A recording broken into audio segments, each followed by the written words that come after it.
If you ask somebody what a UFO field is, generally, this is what comes to mind.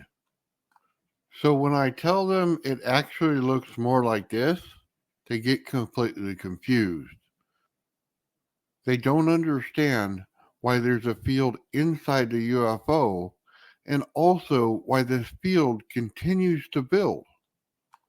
The simple answer is the outside and the inside are built with two totally different forms of energy. To better understand this, let's just go back to the basics. This is a simple toroidal structure, and if I ask you to build a field around it, this is the most common answer that you would give. A toroid builds magnetic field lines that go around it in one direction. The next step would look like this. You add wire to the toroid. Then it builds a field based on the wire and where it's placed. The problem is, a toroid or a toroid with wire around it does not build a field that looks anything like this. So let's just start over. Is a toroid really what you want at the center of your UFO? And the answer simply is no. So if it's no, what do we need to put there instead? We need to build a flow pattern into the coil. And there's no better way to build a flow pattern than to use sacred geometry.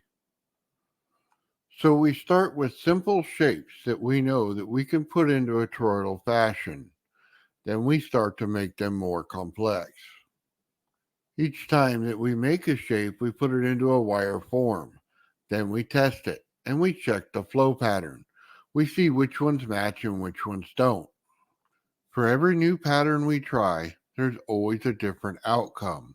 How you connect them and how each one flows matters. We will start to see effects in everything that we do. Sometimes the energy flow can rotate a neodymium sphere magnet in circles. At this stage, we start to push it. We start to imagine this as a 3D shape. Then we start winding coils to build it into a 3D shape. We're looking for a flow. We're looking for energy to move from one point to the other. And what happens when one thing crosses another? And can we still rotate the neodymium magnet in it? The answer is yes. The question then becomes, can we add multiple magnetic fields inside of this coil in order to get something different to happen? This journey is not going to be an easy one. It's not going to come overnight. It's going to take a lot of time and a lot of patience and a lot of practice to get it right. Every single coil you build is different. Every single one has a different outcome. Every one of them creates a different field geometry. It's going to be important to log every single test as you do them so that you can refer back to the notes of the video footage that you took of each single test. This is not an easy task. It will take a lot of time. Please be patient, but the understanding at the end will be completely worth it. But once we have our field coil and we start to understand what it does, what else do we need to put into this device to get us our field flow?